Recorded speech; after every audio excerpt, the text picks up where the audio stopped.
मानस शांत हों जिनके गुणों के गान में, वे वर्धमान महान जिन विचरे हमारे ध्यान। समय सार परमागम की चर्चा चल रही है। मैं विगत 2 शिविरों में मैंने आरंभ किया था, तो अपन तीसरी गाथा तक पहुंच चुके थे। इसलिए अब मैं चौथी गाथा से इसे आरंभ करूंगा और चौथी 5वीं गाथा अपेक्षा के सरल है। फिर 6वीं और 7वीं गाथा का, जिसकी महिमा अभी आपको उत्तम जी ने बताई है, वो गाथा भी इस शिविर के अंदर पूरा लेने का कम से कम पूरा प्रयास करेंगे। इसलिए बहुत ही मार्मिक प्रकरण पर ये चर्चा होने जा रही है। उत्तम चंद जी ने भी जो विषय लिया है वो भी बहुत ही उपयोगी, बहुत ही अंदर से समझने के साथ साथ फीलिंग करने का है। उपयोग में तो जल्दी समझ में आ जाएगा, लेकिन हमारी श्रद्धा में और परिणति में वो कैसे उतरे उसकी बहुत ज़रूरत है।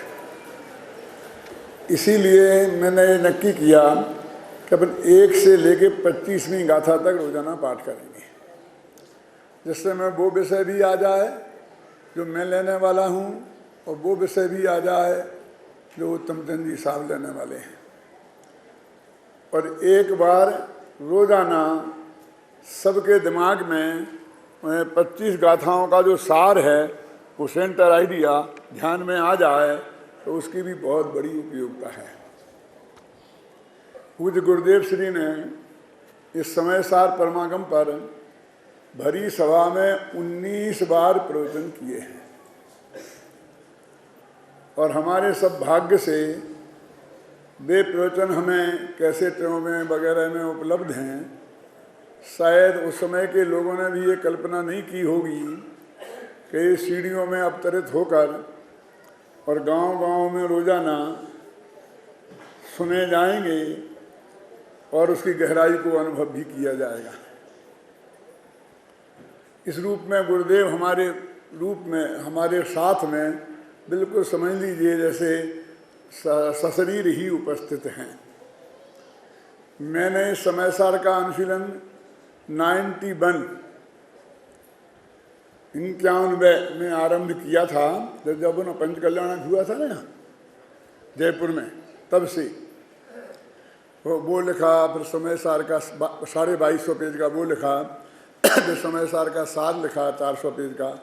फिर इस समय सार की टीका की जो पिछले साल ही 25 मई को प्रकाशित हुई है।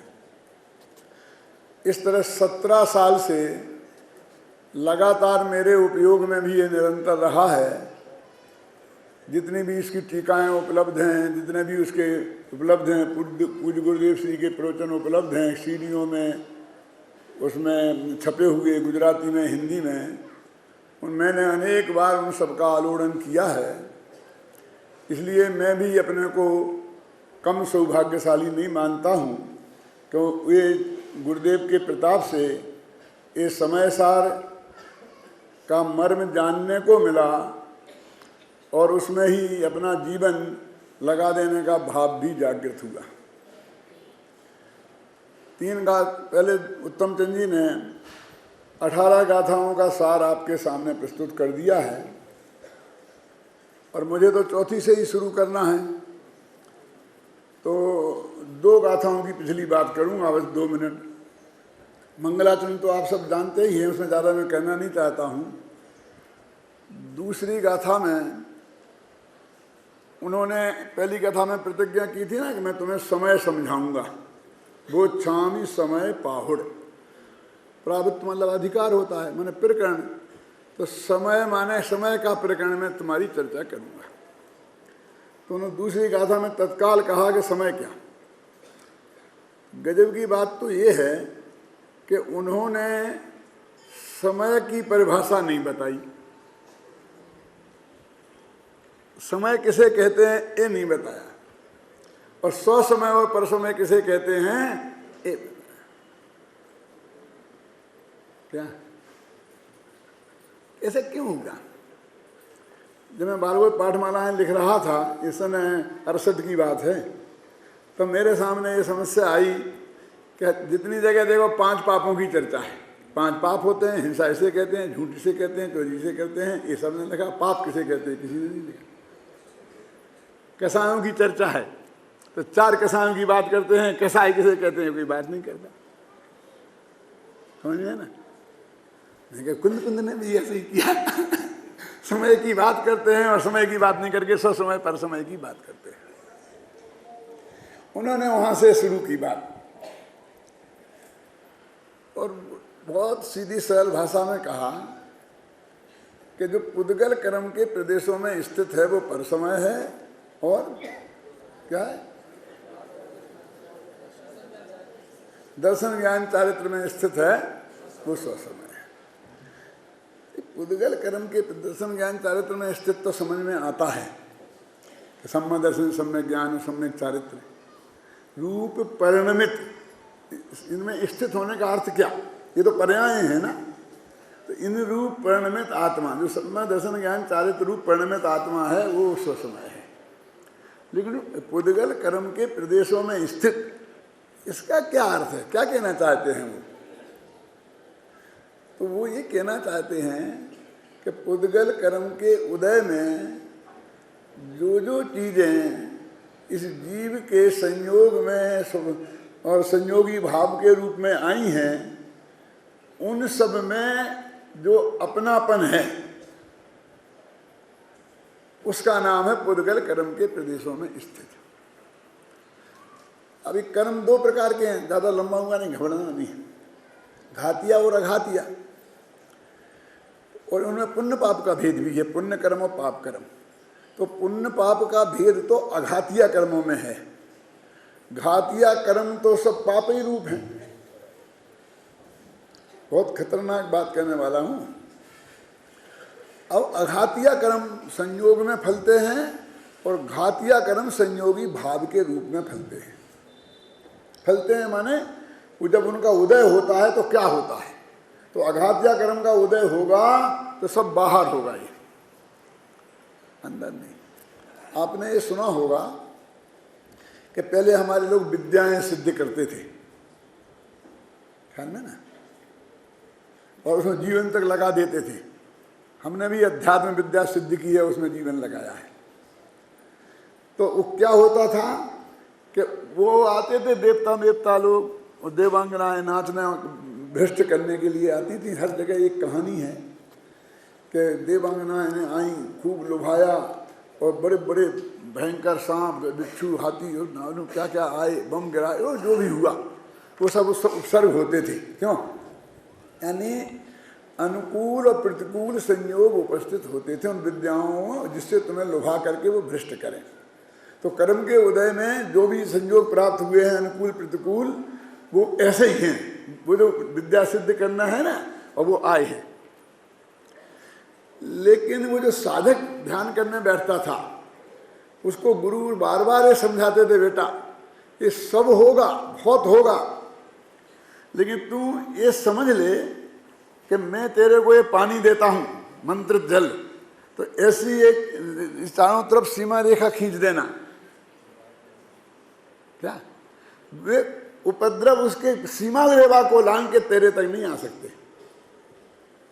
उसके बाहर चाहे जितना वे डराएं धमकाएं, क्यों? तेरे को स्पर्श नहीं कर सकते। क्यों? अब इस बात पर भरोसा जिसको है उसे तो कोई डर नहीं लगेगा। लेकिन जो वे कहते कि आ गए तो, इस तो का तो कोई जवाब है नहीं थे गुरु जी के पास। क्यों? और जो वो उपसर्ग होते थे और उनमें नहीं लुभाते थे, नहीं डरते थे, उनसे राग द्वेष नहीं करते थे, वे उनको विद्या सिद्ध हो जाती थी। कुंदकुंडाचार्य भी यहाँ ये कह रहे हैं कि तेरे कर्म के उदय से जो भी औधिक होंगे, अघातिया कर्म के उदय में तो ये होंगे, संयोग मिलेंगे जितने सब सारे आपके सामने दिखाई देते हैं, तो वे तो उनके और तेरे बीच में एक अत्यंता भाव का की रेखा खिंची हुई है। गुरु बता रहे तुम बिल्कुल चिंता मत करना, ये बाहर ही चाहे जितने उपद्रव करें, ये देवांगनाएं कितनी बाहर नाचें, लेकिन तेरे से आगे लिपट नहीं सकती। ये बाण चलाने वाले, पत्थर फेंकने वाले कितना ही बाहर से कुछ भी करें, लेकिन तेरे अंदर कुछ आ नहीं सकता है? अब घातिया कर्मों में ये जो मोहराग देश के परिणाम है, ये घातिया कर्म के उदय का परिणाम है, और इसमें तो कोई पुण्य पाप का भेद है ही नहीं। इतना बड़ा सत्य है जो कितने कितने बड़े लोगों की समझ में नहीं आता।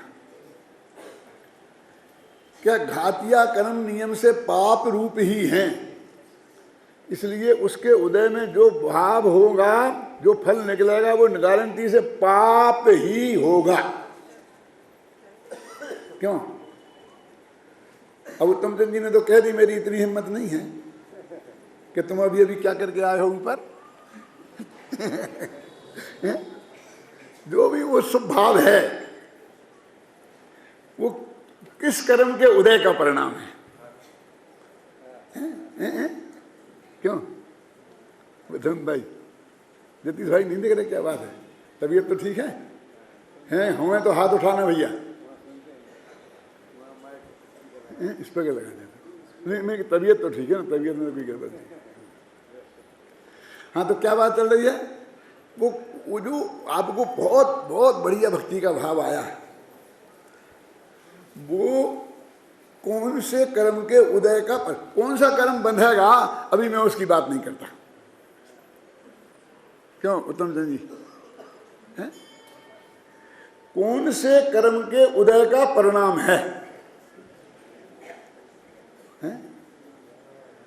कि मोहिनी कर्म के उदय का फल है ना, और मोहिनी कर्म में चारित्र मोहिनी के उदय का फल है ना, और उसमें दर्शन मोहिनी शामिल हो, जो कोई मिथ्यात्व हो। तो मैं हर एक को मिथ्या दृष्टि घोषित नहीं करना चाहता हूँ, क्योंकि अपने यहाँ हिंदी प्रांत में मिथ्या दृष्टि संबंध दृष्टि घोषित करने की परंपरा नहीं है, और मैं उसे जन्म नहीं देना चाहता हूँ, क्योंकि उससे जितना अनर्थ हुआ है, मैं समझता हूँ उससे कम अनर्थ किसी और बात से नहीं हुआ है। क्यों? बोल महापन तो मिथ्यात्व को छोड़ दो। तो वो जो चारित्र मोहिनी के उदय का परिणाम है ना, तो 8 कर्मों का राजा कौन है, और 4 घातिया कर्मों में सबसे बलवान कौन है? क्यों? अब वो जो सबसे बलवान आपका शत्रु है, क्यों, वो उसके उदय का फल है। आप समझ लीजिए, उसमें उपादेय बुद्धि, ये समझ लेना, शत्रु के उसमें जाना। मैं ऐसे उदाहरण दिया करता हूँ कि पुराना हो गया, इसलिए मैं वही दूंगा, घबराना नहीं, कि हिंदुस्तान पाकिस्तान का जो गुप्तचर विभाग है वो बहुत कमज़ोर है। उस जमाने में कहा करता था बहुत कमज़ोर है, इसलिए कोई अच्छा आदमी इसके लिए चाहिए। तो याहिया खां को बुला लेना, वो बहुत होशियार है। समझ में आया कि नहीं आया? उसी जमाने का उदाहरण है, याहिया खां के ज़माने का। वो पाकिस्तान का राष्ट्रपति था, जबरदस्ती बना हुआ मुशर्रफ जैसा। समझ में आया? उसको बना दें तो फिर कोई कमजोरी नहीं रहेगी। ऐसा नहीं है कि हमारा जो धर्म करने का जो काम है उसमें ये बहुत कमजोरी है, इसलिए इस स्वभाव को उसका हेड बना दे। क्यों साहब? तो फिर तो अपनी पता ही फतह है। सुमन भाई बोलो क्या है? मैंने जो बोला कि उत्तम चंद जी जो कह रहे हैं वो समझने में इतना कठिन नहीं है, लेकिन अंदर में फीलिंग करके से स्वीकार करने में कितना कठिन है? मैंने पहले भी कई दफ़े कहा कि लोग, टोडामल जी ने निश्चयाभासी, व्यवहाराभासी, उभयाभासी मिथ्या दृष्टियों का वर्णन किया, और सारा देश विदेश हम जो स्वामी जी के अनुयायी हैं उन पर निश्चयाभासी होने का आरोप लगाते हैं। क्या व्यवहाराभासी होने का आरोप नहीं लगाते हैं, क्योंकि व्यवहार को हमने इतनी गालियां दी हैं कि अब वो गाली हमें नहीं दी जा सकती है कि हम व्यवहाराभासी हैं। क्या समझ गया ना? लेकिन मैं ये कहना चाहता हूं सच्चे हृदय से कि मुझे एक निश्चयाभासी लाके दिखाओ मुमुक्षुओं में, देखना है मुझे निश्चयाभासी के दर्शन करना है, मुझे सम्मदर्शियों के दर्शन नहीं करना है, उनसे बहुत परेशान हो गया हूं मैं।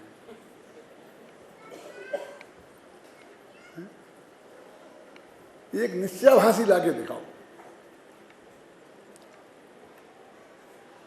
और मैं आप कहो तो मैं आपको एक थर्मामीटर देता हूं, उससे आप नाप लेना, दूसरों को नहीं सिखाते जी, अपने अपने को नाप लेना। वो थर्मामीटर अपने लगाना, अंदर जाके कबाड़ अंदर से बंद करना, चटकनी बंद कर देना, कोई दूसरा ना देख ले, और फिर थर्मामीटर को लगा के देखना कि जब हम लोगों को कभी निरंतर अशुभ भावों में बरतते हैं और कदाचित कभी शुभ भाव थोड़ा होता है, दान देने का, कोई और सेवा करने का, और कोई कुछ भी तरह का आप ले लो, मैं एक गिनाना नहीं चाहता हूँ, तो सब तरह का शुभ भाव इसमें ले लेना, क्योंकि मैं एक का नाम लूँगा तो वो समझेंगे मुझे गाली दे रहे। अब उसमें मैं भी शामिल, आप भी शामिल, सब समझ लो, जितना प्रकार का है उतना जी। उस भाव में हमारे चित्त में संतुष्टि होती है कि नहीं, कि मैं अब तो मेरी परिणति पहले से अधिक धर्मात्मा हो गई है। पहले तो मैं नहीं था धर्मात्मा, अब तो धर्मात्मा हो गया। अब तो मैं हर एक शिविर में आता हूँ। क्या स्टेज पे बैठे की अपेक्षा किए बिना, अंत में गुरुदेव ने कहा था ना, जूतों के पास बैठ के सुनना, तत्व की बात सुनना हो तो क्यों, और अपनी प्रशंसा स्टेज पे बैठ करके भी नहीं सुनना, कहा था कि नहीं कहा था गुरुदेव ने। इसलिए मैं तो जूतों में बैठ के सुनता हूँ। मेरी परिणति में वो कोई डिफेक्ट नहीं है जो इन नेता नाम के प्राणियों में है। मैं उनसे कहना चाहता हूं कि ये जो संतुष्टि है, इसे कौन से आभास में डालें? क्यों? निश्चयाभास में, व्यवहाराभास में, उभयाभास में। माने जो थोड़े टाइप का शुभ भाव या शुभ क्रिया जीवन में आई है, उसमें जो संतुष्टि है उसका नाम व्यवहाराभास है। बोलो, अब अपना अपने को नाप लेना। इसमें कुछ दम नहीं है, ये उम्र का तगादा है। सारी विश्व का ये नियम है, जैनी और अजैनियों में, हिंदू और मुसलमानों में, कि जब चढ़ती उम्र होती है तो खाने कमाने का, भोगने का भाव होता है, जोड़ने का भाव होता है, और जब उम्र उतरने लगती है, कमर में दर्द होने लगता है, बाल थोड़े सफ़ेद होने लगते हैं, तो सबको मरघटिया बैराग जगने लगता है, और फिर खर्च करने का भाव जगने लगता है। कल तक जो एक एक पैसे दांत की तरह, कौड़ी की तरह जोड़ता था, अब आज कहता है कि मैं कहाँ खर्च करूँ, कैसे करूँ। अब बस वो उसमें फिर वो अलग बात है कि वो कहाँ खर्च, कहाँ नाम ज़्यादा होगा, कैसे नाम होगा, कहाँ होगा, वो तो दोस्त है, उसकी मैं नहीं करता हूँ, बिल्कुल पवित्र। ये तो बहुत नेचुरल है। ये कोई आपको हुआ है तो बहुत बड़ी उपलब्धि नहीं हुई है, 5 इंद्रियों के भोगने लायक शरीर नहीं रहा है, तो उसे आप भोजनों की विरक्ति समझने लग गए हो, बहुत बड़े धोखे में हो। माल मसाला नहीं पचता है, इसलिए रूखी रोटी खाते हो, तो तुम अपने को समझने लग गए हो कि मैं बहुत त्यागी हूँ, तो बहुत बड़ी तुम माने मैं शामिल हूँ, तुम ऐसे मत समझना कि भाई मैं तुमसे कोई अलग से बात कर रहा हूँ। इसमें जो ये संतुष्टि है शांतिलाल जी, ये सब व्यवहाराभास है, ये सब पुद्गल कर्म में, प्रदेशों में स्थित होना है। क्यों? पुद्गल कर्म के उदय से वो भाव हुआ है, और उस भाव में हम संतुष्ट हुए। आप समझ गए ना? पुद्गल कर्म के उदय में जो संयोग हुए हैं, इन संयोगों में हम संतुष्ट हैं।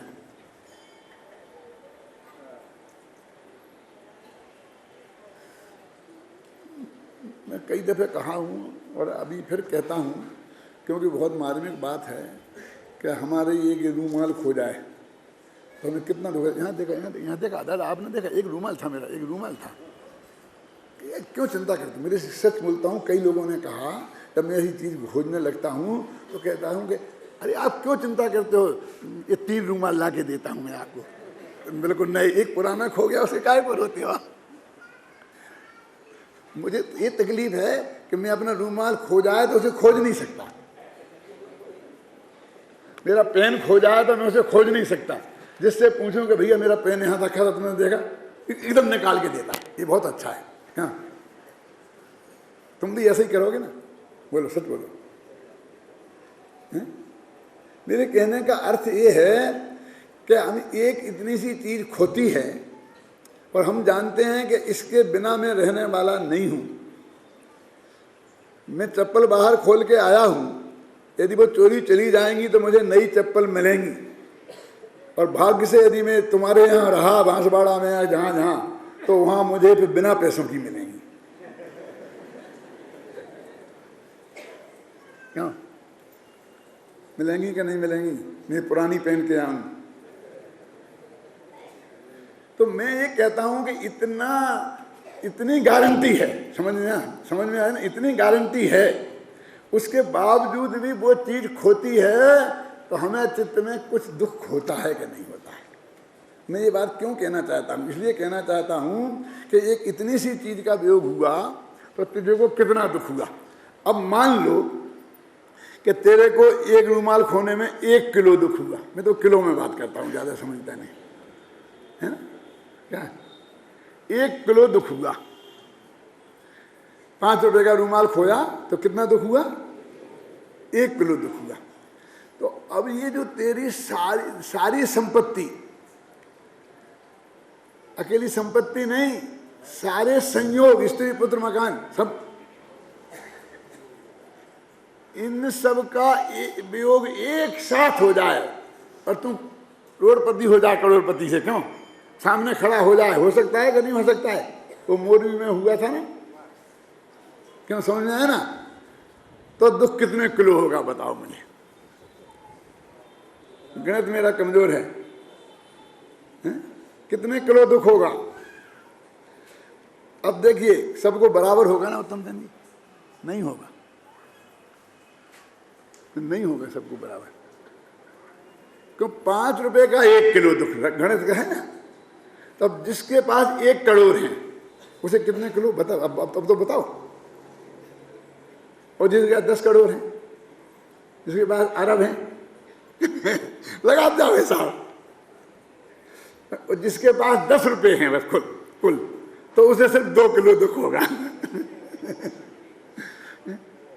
मैं ये कहना चाहता हूं कि ये जो मरण है वो सारे संयोगों के एक साथ वियोग का नाम है। निश्चय से तो मरण होता ही नहीं आत्मा में, जो व्यवहार से जो मरण जिसे कहते हैं, तुम तो अकेले देह के संयोग को जानते हो कि देह छूट गई, क्यों उसको क्या बोलते हो? मरण। धोखे में हो, अकेले देह छूटने का नाम मरण नहीं है। तुम्हें पुण्य पाप के उदय से जितने भी संयोग मिले हैं उन सबके छूटने का नाम मरण है। अब बोलो, मैं आपसे पूछता हूं कि अब वो मरण का दुख मुझे कम करना है तो उसका उपाय क्या है? कि मेरा ये रूमाल में खोने में जो 1 किलो दुख हुआ, अब इस रूमाल के खोने में आधा किलो होने लग जाए, समझ में आया ना? विकल्प की सीमा तक आगे नहीं बढ़े, खो गया, बस खत्म, समझ ना? बस उतना ही गुणनफल कम हो जाएगा। अब ये जो संयोग हैं, हाँ वो तो कर्म का उदय है, हमारे पुण्य कर्म का उदय रहेगा तो कहीं जाएंगे नहीं जाएंगे, ये बहुत बातें करने से कोई फायदा नहीं है, हैं? अन्ना जी कितना ही आश्वासन दें, उनकी मत मानना, मेरी सुनना। क्या कितना ही रहे, 100-200 बरस तक कोई यहाँ रहने वाला नहीं है। कोई आज और कोई कल, वर्षों का फर्क होगा, शताब्दियों का नहीं, दशाब्दियों का नहीं। मैं 10 साल पहले जाऊंगा, आप 10 साल बाद जाएंगे, क्यों मधुकर जी?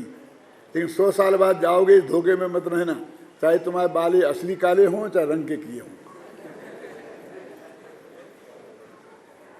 क्यों है? मैं सबसे कहता हूँ अपनी छाती पे हाथ रखकर विचार करो, आपको सबको भरोसा है कि 100-200 वर्ष तक रहने वाले हो? क्यों? तो मैं ये कहना चाहता हूं कि इतने जल्दी वो दिन आने वाला है कि जो सारे संयोग छूट जाने वाले हैं, और उन संयोगों में तेरे चित्त में कितनी विकल्पों की मारामारी, कितनी विकल्पों की मारामारी।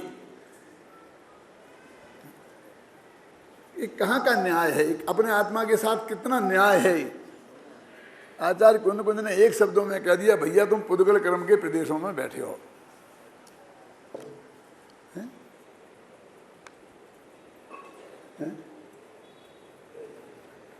क्यों? पुद्गल कर्म के उदय में हुए संयोग, और उन संयोगों को तुम छोड़ना नहीं चाहते हो, उन संयोगों को तुम्हें कोई परिवर्तन नहीं चाहते हो, और वो परिवर्तन किसी कीमत पर रुकने वाला नहीं है कि साहब जब होगा जब होगा, अभी से आप हमें क्यों डराते हो डॉक्टर साहब?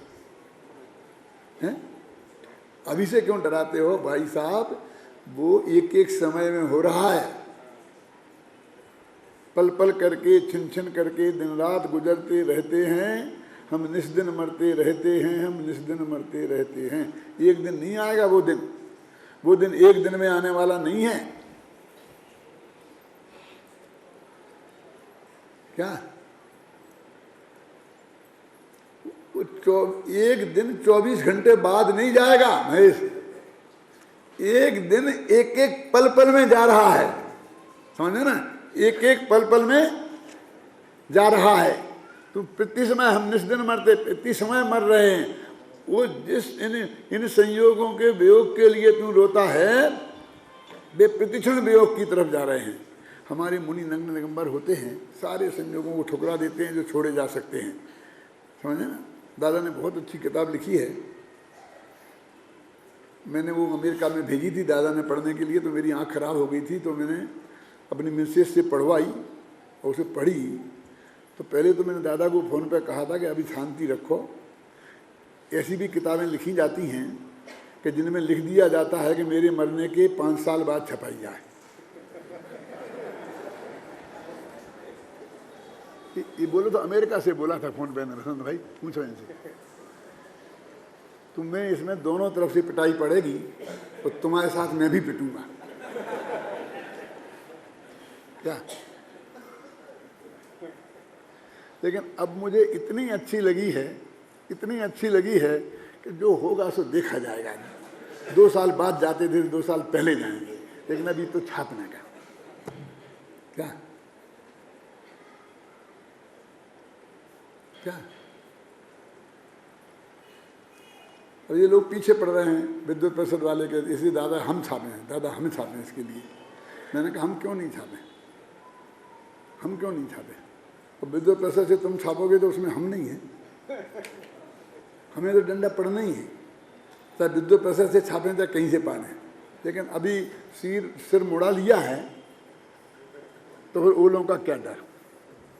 जब घांगड़ा फेंकने का नक्की कर लिया है, मैं इस तेरी बात मैंने सुनी है, समझे ना? और भी मेरे लोग आए, उनने भी मेरे से कहा, अन्ना जी आकर के बहुत ही मेरे से तकलीफ में आ गए, लेकिन मैंने कुछ ज़्यादा कहा नहीं था। मैं तो सिर्फ ये कहा था कि मैं अपनी योजना 2-4 दिन में घोषित करने वाला हूँ। वो बात 100% पक्की है और सच्ची है, लेकिन मैं कोई धर्म को छोड़ने वाला हूँ, धर्म को छोड़ने वाला नहीं हूँ मैं। क्या? मैं सद्योपयोग में तो चला नहीं जाऊंगा, चला जाऊं तो इससे बढ़िया और क्या हो सकता है? रहूंगा तो मैं शुभोपयोग में, जिसकी मैं धज्जियां उड़ा रहा हूं। इतनी चिंता की बात नहीं है, लेकिन सचमुच ये जगत रहने लायक नहीं है, मुझे बहुत अंदर से फीलिंग हो गया है। तो एक बात मैं आपसे कहना चाहता हूँ, वो बात अभी नहीं कह रहा हूँ, वो तो फिर कहूँगा, जाने के पहले ज़रूर सुनाऊंगा। लेकिन ये कहना चाहता हूँ कि हमारे आचार्यों ने हमें आदेश दिया है कि माध्यस्थ भावम विपरीत वृत्तौ। उत्तम चंद जी, क्या अर्थ है इसका? मैं ऐसा समझता हूँ बहुत लोगों का इसका अर्थ समझ में नहीं आता है सत्येषु मैत्री गुणसु प्रमोदम क्लिष्टेषु जीवेषु कृपा परत्तम और माध्यस्थ भावम विपरीत वृत्तौ। ये मैं आपसे कोई अभी ऐसी बात नहीं कह रहा हूँ, मैंने अमेरिका में रात के 2:30 बजे उठ करके ये लिखा था और 1-2 पेज अभी मेरे पास लिखे पड़े हैं। वो बात मैं आपको सुना रहा हूँ, कोई ताज़ी बात नहीं है। माध्यस्थ भाव का अर्थ क्या, वो विपरीत वृत्तों का अर्थ क्या, सत्येषु मैत्री, इसका अर्थ क्या, कुछ नहीं समझते हम। मैंने सोचा, मतलब कल तक मैं कुछ नहीं समझता था, समझ लो क्या हम सब जीवों से मित्रता करना चाहते हैं, दोस्ती करेंगे, क्यों एक साथ डाइनिंग टेबल पर बैठकर खाएंगे, क्या करेंगे, मक्खी मच्छरों को सिर्फ दोस्ती करेंगे और कहें आओ हम भी खा रहे तुम भी थोड़ा खाओ, क्या करेंगे। दोस्ती का मतलब क्या, मैत्री का मतलब क्या। जब हम सारे जीवों से बात कर रहे हैं कि हम पशु पक्षियों कीड़ों मकोड़ों पेड़ों से नारकियों और देवों से, इन सब से हम दोस्ती चाहते हैं, ये दोस्ती का मतलब क्या। ये जो तुम्हारी आज की मित्रता जो है, जिसे तुम मित्रता कहते हो, दांत काती रोटी कहते हो, और तुम्हारे कितने मित्र हैं कि भाई वो असली तो 1-2 हैं, और वैसे नकली 10-20 हैं, क्या ये तुम सारी दुनिया की मैत्री की बात कर रहे हो, तो वो क्या, उस मैत्री का अर्थ क्या है। गुणसु प्रमोदम का अर्थ क्या है, क्लिष्टेषु जीवेषु कृपा परत्तम का अर्थ क्या है, ये 3 की चर्चा खैर कभी। विपरीत वृत्तौ माध्यस्थ भावम, तो विपरीत वृत्तों का अर्थ क्या है। क्यों कि जो पाकिस्तानी लोग हैं वो अपने से विपरीत वृत्ति वाले हैं, नहीं वो तो बहुत दूर के हो गए। क्यों, तो ये महासभा वाले हैं अपने से विपरीत वृत्ति वाले हैं, क्यों। अरे उनकी विपरीत वृत्ति वालों से हमें क्या लेना देना है, वो तो हमारे ज्ञान के गेय भी नहीं बनते हैं, कभी हमारी विकल्प की सीमा में ही नहीं प्रवेश करते हैं। विपरीत वृत्ति माने जे हमारे जो निकट संपर्क में हैं और फिर भी जिनकी वृत्ति हमारे वृत्ति से भिन्न है, वो सब विपरीत वृत्ति वाले हैं। क्या,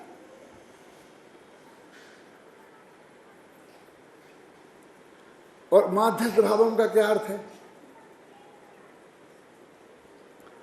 किसी से द्वेष नहीं करना, क्यों। अरे इतना अर्थ नहीं है, दिक्कत तो यही है।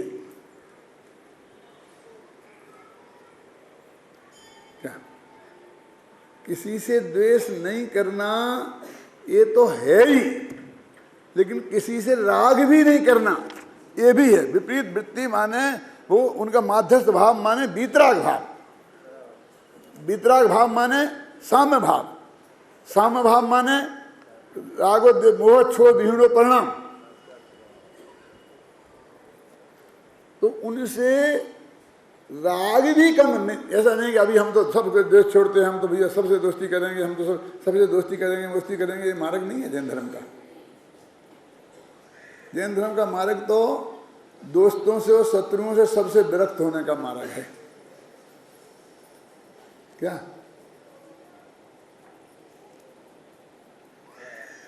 बहुत गंभीरता से विचार करने के विषय हैं आत्मा के कल्याण की दृष्टि से।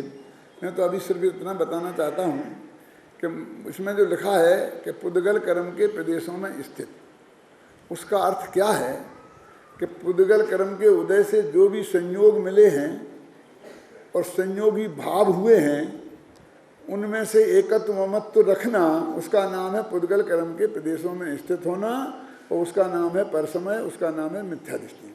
और दर्शन ज्ञान चारित्र में माने कि ये जो संयोग मिले हैं और जो संयोगी भाव मिले हैं, इनमें से एकत्व ममत्व टूट कर अपने त्रिकाली ध्रुव भगवान आत्मा में एकत्व ममत्व रखना, उसका नाम है दर्शन ज्ञान चारित्र में स्थित होना।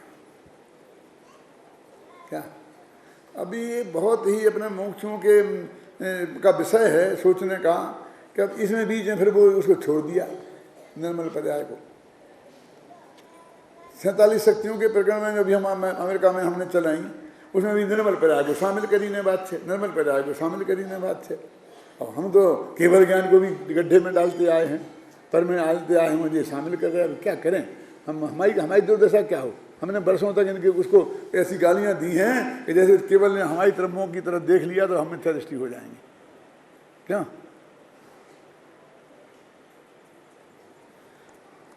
हैं? अब फिर ये कहते कि इसमें फिर छोड़ दिया।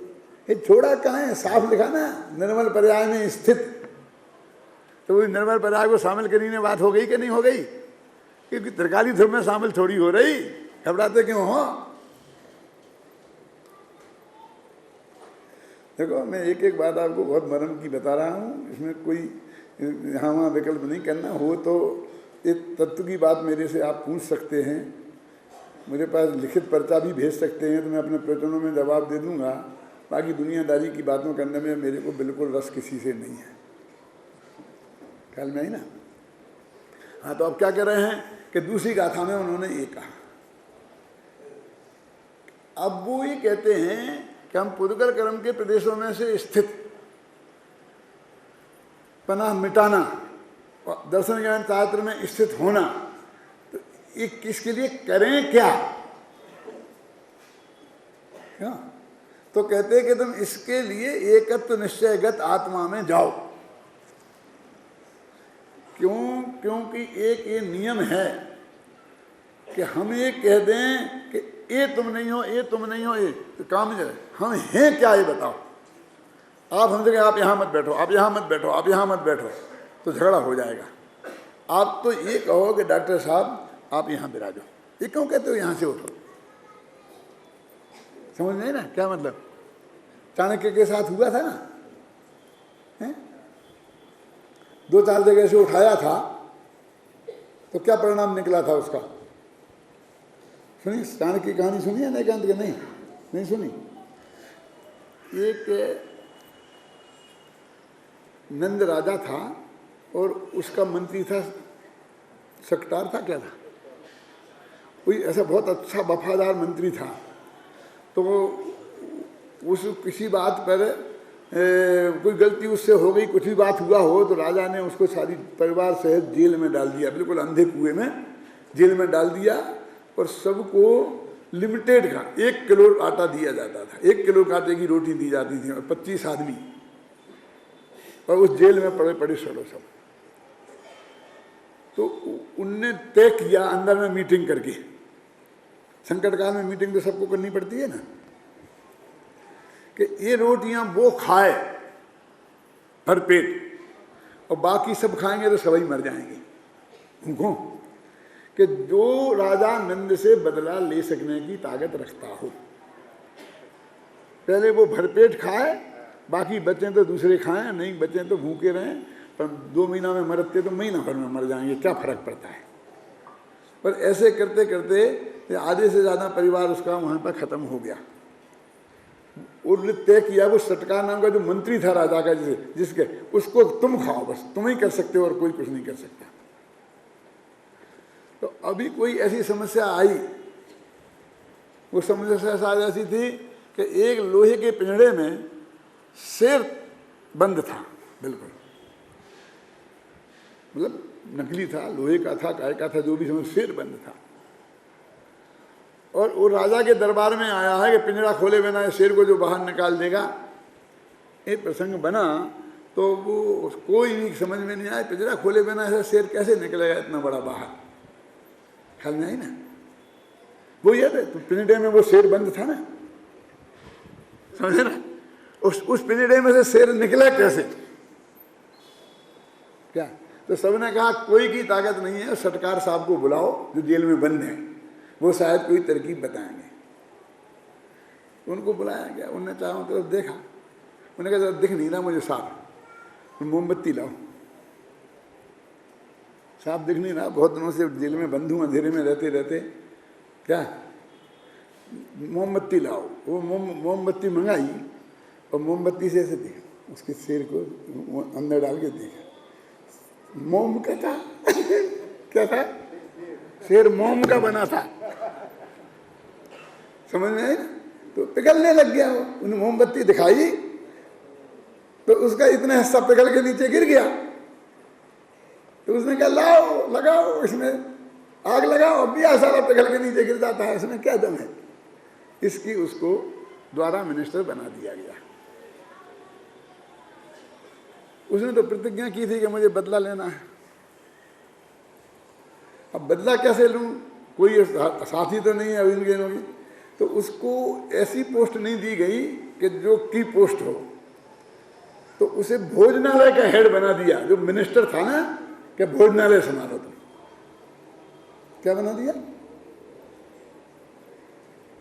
भोजनालय का हेड बनाओ। बेचारा वहां बैठकर इतना बड़ा मिनिस्टर भोजनालय संभालने लग गया। वहां उसने देखा कि एक आदमी एक बबूल के पेट को काट कर उसकी जड़ें उखाड़ कर और उसमें नमक और वो मट्ठा डाल रहा था। तो उनने उससे पूछा, भैया तू क्या कर रहा है? कि पेड़ को काट के इसकी जड़ें उखाड़ कर इसकी जड़ों में मट्ठा डाल रहा हूँ। कि क्यों? कि इसका एक कांटा मुझे चुभ गया है। क्या हुआ है? एक कांटा मुझे चुभ गया है। अब मैं नहीं चाहता हूँ कि एक कांटा द्वारा चुभने के लिए हो गया, इसलिए मैंने पेड़ को काट दिया। लेकिन ज़्यादा उग सकता है, इसलिए मैंने जड़ों से उखाड़ दिया। अब फिर भी कोई जड़ नीचे रह सकती है, इसलिए मैंने उसमें छाछ में नमक भर के ये डाल रहा हूँ कि ये पेड़ उगे ही नहीं। जो मेरे पैर में कांटा चुभा है उस पेड़ को दुनिया में रहने का अधिकार नहीं। ऐतिहासिक बात है चाणक्य की। वो कौन था आदमी? वो चाणक्य था, साधारण चणक का लड़का। चणक नाम का ब्राह्मण था, जो चने मांग मांग करके जिंदगी जो खाता था, इसलिए उसके बाप का नाम पड़ा था चणक, और चणक का बेटा चाणक्य। तो उससे कहा, अच्छा कि तुम चलो तुम मेरे पास, और उसको पास में ले गया। इस आदमी से मेरा काम होगा। तो ये कैसे होगा? इसका अपमान करने से मेरा काम होगा। तो राजा नंद के भोजनालय में जो 9 विद्वान उनके यहाँ रहते थे, उनके लिए 9 सिंहासन अलग अलग थे। सोने की थाली, चांदी की थाली, आपने सुना होगा सब, उत्तम चंद जी। ऐसे सिंहासन थे, और इस विद्वान पे ये बैठेगा, यहाँ ये बैठेगा, यहाँ ये बैठेगा, यहाँ ये बैठेगा। ऐसे 9 पे बैठने की जगह सीनियर मोस्ट से नक्की थी। सबसे ले जाकर भोजन, आज हमारे यहाँ भोजन करेंगे आपका। उस चाणक्य को जाके सबसे बड़े पंडित के ऊपर वाले व्याख्यान सिंहासन पे बैठा के और थाली परोस दी कि जीओ। अब उधर से लोग आए, वो पंडित जी आज एक इनके सिंहासन पे बैठा है, और गुस्से में हट ना हटो यहाँ से। दांव हटाया तो उनने कहा कोई बात नहीं, आप इधर गिरा दो, तो दूसरे पे बैठा दिया। ऐसे 9 जगह से उठाया उसे, तो दफे समझ गए ना। तो वो इतना आग बबूला हो गया कि चोटी की गांठ खोद के मैं प्रतिज्ञा करी कि जब तक नंद वंश का उन्मूलन नहीं कर दूंगा तब तक ये चोटी में गांठ नहीं लगाऊंगा। और बाकी फिर इतिहास आप सब जानते हैं।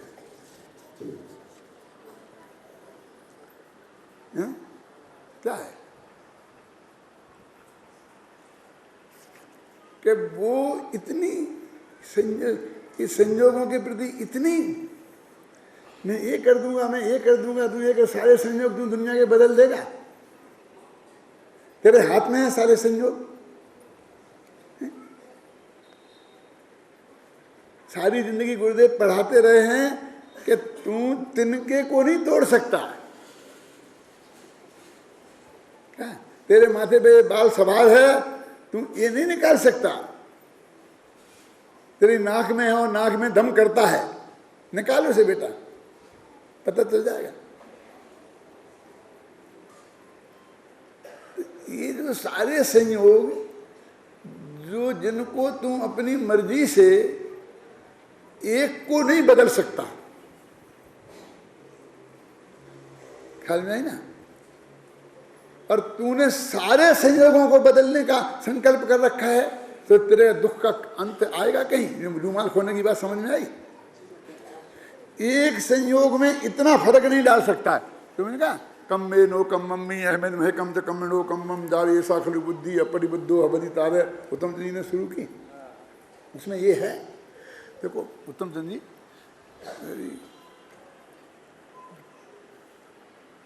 23 वर्ष पुरानी बात है, सन 85 की सही घटना मैं आपको बताता हूँ। कुंभोज बाहुबली के पास एक तीर्थ है, बसंत भाई क्या नाम है उसका? एक वो है, वो जो विद्यानंद जी के गुरु देशभूषण जी का कोथली, हाँ कोथली में बहुत बड़ा सम्मेलन था।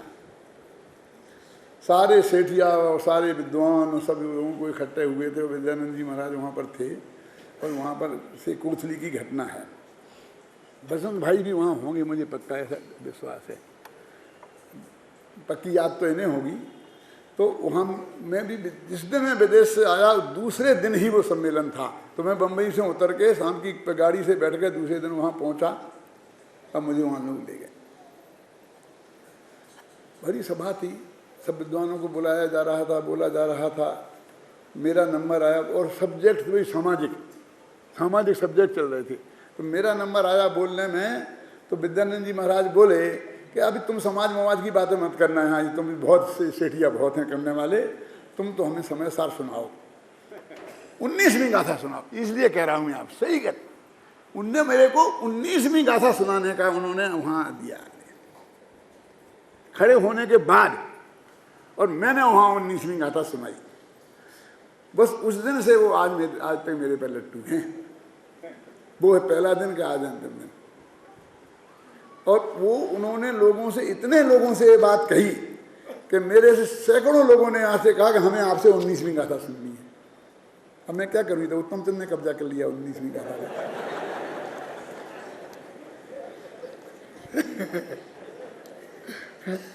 मतलब आप समझ में आया ना, 19 मेरी दृष्टि में 19वीं गाथा कितनी मार्मिक है, कितनी सहज है, कितनी सरल है। मैं उसकी महिमा के लिए आपको एक बात बता रहा हूँ। तो ये जो यानी पुद्गल कर्म के प्रदेशों में स्थित, मतलब आप समझिए ना, वो कहते तू एक ही बात है कि तू एकत्व भक्त को जान। हमारी कल बड़े दादा से चर्चा होती थी, तो मैंने दादा से कहा कि अभी तुम बहुत बोलते हैं, करोड़न की एक एक घड़ी है, और श्रीमद ने कहा है क्या कि जिस मनुष्य भव का एक क्षण की कीमत चक्रवर्तियों की संपदा से भी कीमती है। आता है ना, कैसे आता है भक्त, उसका तेरा मनुष्य भव के एक एक कण की कीमत है। और अपने दिगंबरों में भी आता है कि तू खोवत सोवत में खोवत करोड़न की एक एक घड़ी है। तेरी एक घड़ी 1 करोड़ से कम की नहीं है। क्या आया कि नहीं आया?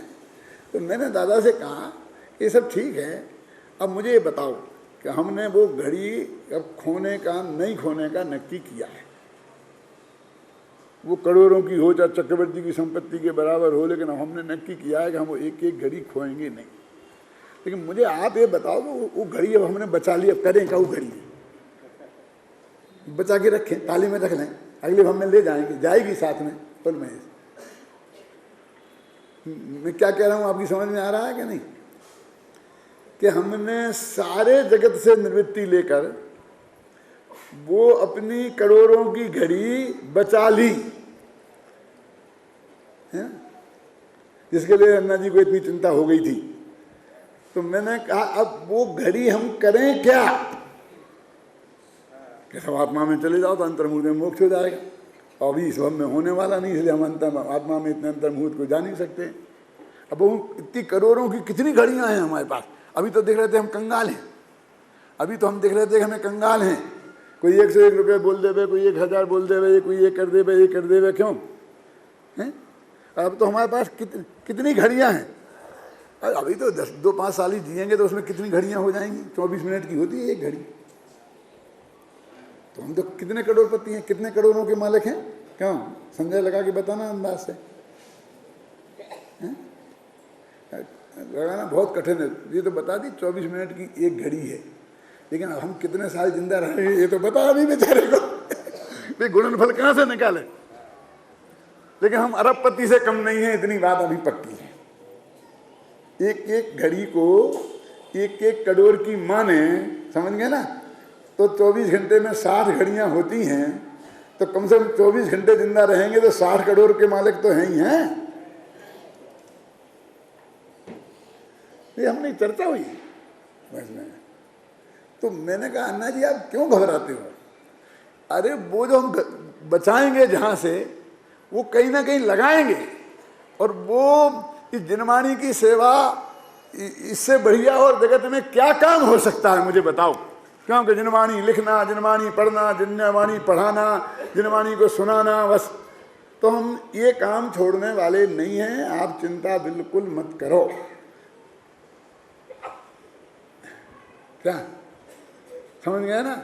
ये महेश की चिंता को क्यों, जो आज भाग जाएगा, इसकी चिंता दूर करना चाहता हूं, इसलिए मैंने ये बात कह रहा हूं। क्या वो करोड़ों की घड़ी जो हम बचाएंगे, वो करिए उसका हम निश्चित रूप से वो कहाँ से बचाएंगे और कहाँ लगाएंगे, वो दोनों ही प्लानिंग करेंगे, और वो दोनों प्लानिंग हम आपको बताएंगे। चिंता की कोई बात नहीं है।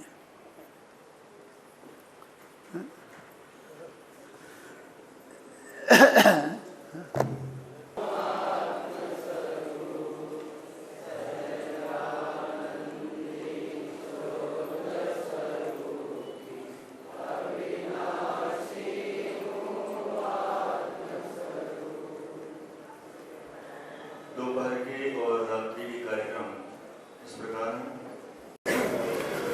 संतप्त मानस शांत हों, जिनके गुणों के गान में बेवर्धमान महान जिन विचरे हमारे ध्यान। समय सार परमागम की चौथी गाथा आरंभ करनी है। उसकी भूमिका के रूप में दूसरी गाथा की चर्चा करते हुए कल कहा था कि आचार्य देव कहते हैं कि जो पुद्गल कर्म के प्रदेशों में स्थित है वो पर समय है, और जो दर्शन ज्ञान चारित्र में स्थित है वो पर समय है। कि दर्शन ज्ञान चारित्र में स्थित शब्द है वो स्वसमय है, और स्वसमय से उल्टा पर समय है। तो सीधा सच्चा अर्थ करें तो सीधा सच्चा अर्थ हो गया कि मिथ्या दर्शन मिथ्या ज्ञान चारित्र में स्थित जो व्यक्ति है वो पर समय है। लेकिन फिर भी आचार्य देव ने ऐसा नहीं लिखकर पुद्गल कर्म के प्रदेशों में स्थित इस शब्द का प्रयोग क्यों किया, इसकी चर्चा अपन ने कल की थी। पुद्गल कर्म के प्रदेश और उनमें स्थित, पुद्गल कर्म के प्रदेशों के उदय में जो भी संयोग और संयोगी भाव होते हैं उनमें एकत्व ममत्व का नाम ही मिथ्या दर्शन, मिथ्या ज्ञान और मिथ्या चारित्र है। इसकी ऐसी हालत हो रही है कि एक ट्रक का ड्राइवर खड़ा था और वो बार बार कहता था कि इस गाड़ी को हटवाओ क्योंकि मुझे निकलना है। तो लोगों ने कहा कि सैकड़ों लोग निकलते जा रहे हैं, तू नहीं निकल सकता? कि नहीं निकल सकता, तो तू इन सब लोगों से महान है, तू इन लोगों से बड़ा है। कि हाँ मैं इन लोगों से बड़ा हूं। क्यों? क्योंकि वो ड्राइवर उस समय अपने को ट्रक मानता है, ड्राइवर नहीं मानता। वो कहता है ट्रक कैसे निकल सकता है, तो तू ट्रक है। क्यों? ऐसे ही जो सारे संयोग और संयोगी भाव एक ट्रक हैं और इनको निकालने के चक्कर में रहेगा तो तू ही यहां फंसा रहेगा, निकल नहीं पाएगा। जैसे वो ड्राइवर ट्रक में स्थित है, ऐसे ये भगवान आत्मा पुद्गल कर्म के प्रदेशों में स्थित है, और उसको कहा वो पर समय है। तीसरी गाथा में एकदम साफ शब्दों में इंकार कर देते हैं कि स्वसमय पर समय नाम की कोई चीज ही नहीं है। टीका में पढ़ना, बारीकी से आएगी ख्याल में, बाद में थोड़ा सा पढ़ के भी आपको बताऊंगा। क्यों? क्योंकि प्रत्येक पदार्थ अपने में है और वो कोई किसी में स्थित होता ही नहीं है। जब ये बात अत्यंत असंभव है तो ये आत्मा पुद्गल कर्म के प्रदेशों में स्थित कैसे हो सकता है?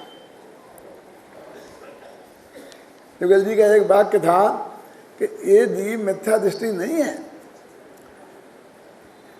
ये मिथ्या दृष्टि माना गया है, ये मानने में है, जीव में मिथ्या तो नहीं घुस गया है। वो तो पर्याय में है, पर्याय के साथ निकल जाएगा। क्या माने भूल वस्तु में नहीं हुई है, जीव मिथ्या दृष्टि नहीं हो गया है। हो गया होता तो सम्यक दृष्टि बनाना बहुत असंभव था। क्या फिर ना वो सम्यक दृष्टि है और ना मिथ्या दृष्टि है, वो तो आत्मा है और उसे सम्यक दृष्टि या मिथ्या दृष्टि माना गया है। भाई ये मान्यता छूट जाए तो छूटे छूटा है। ये तीसरी गाथा में कहते हैं एकत्व निश्चयगत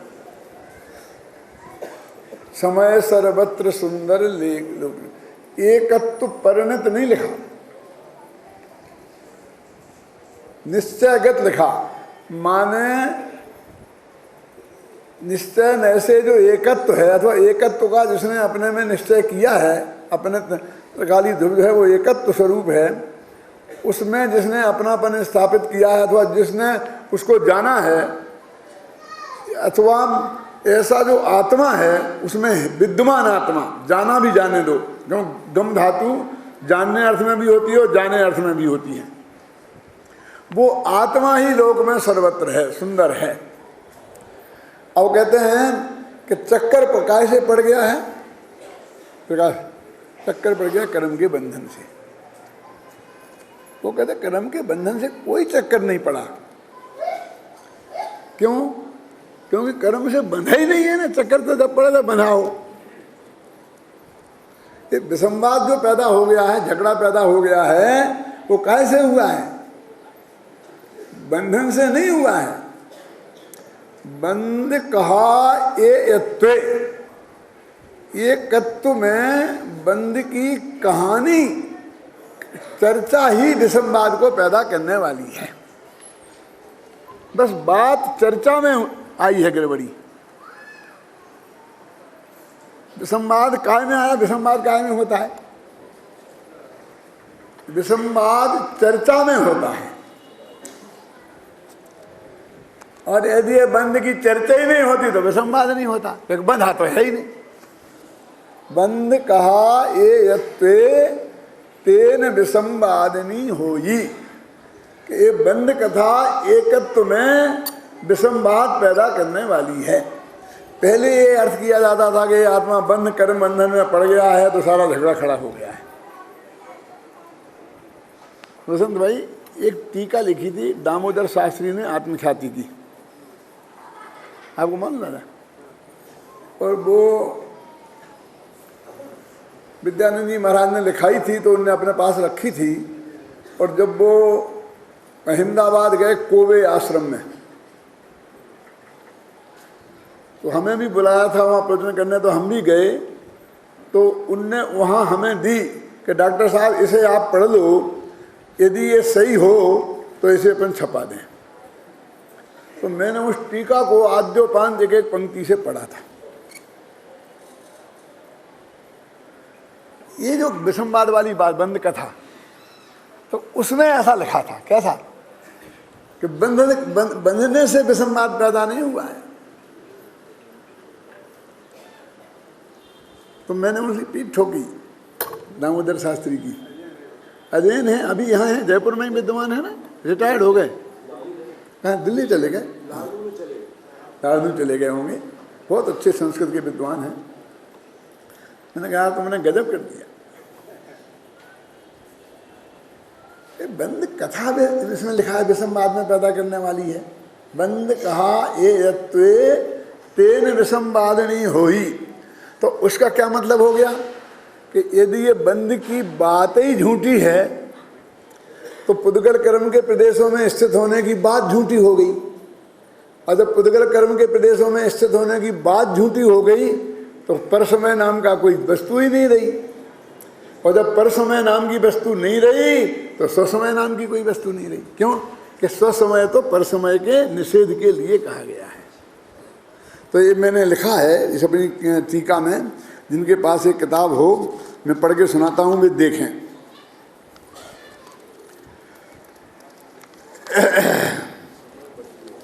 आपके ध्यान में आकर्षित करने के लिए मैं ये बात आपसे कह रहा हूँ।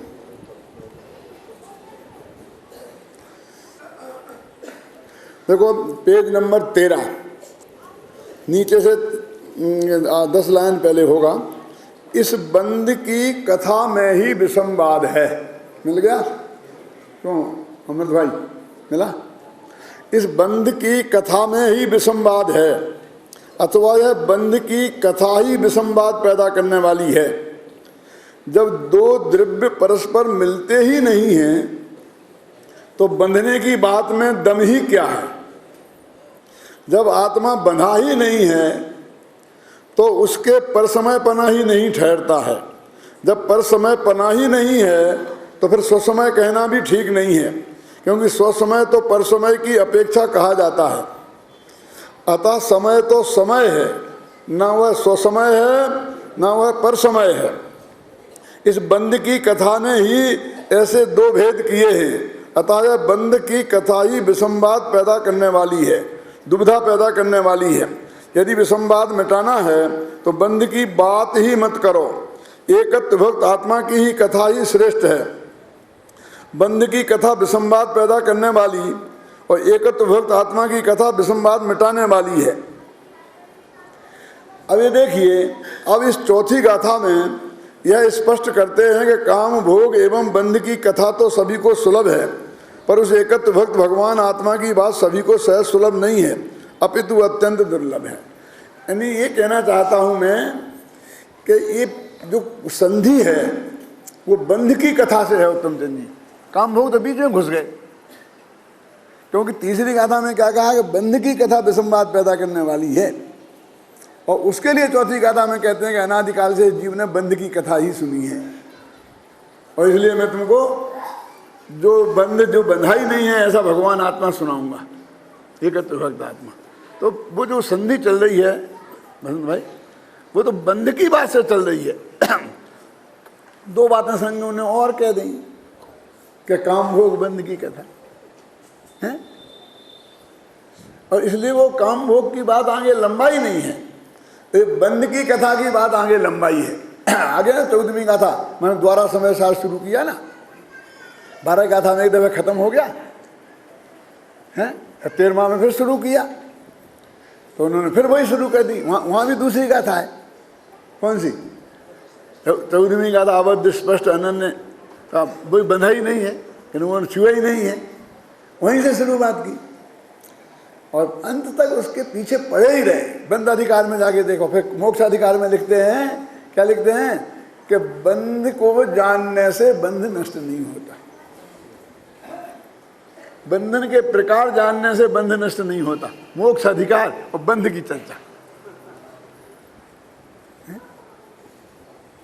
यानी मैं कहता हूं कि बंध जो कथा है, बंध की कथा है, ये बराबर अंत तक चलती है। काम भोग की तो बीच में ही छूट जाती है।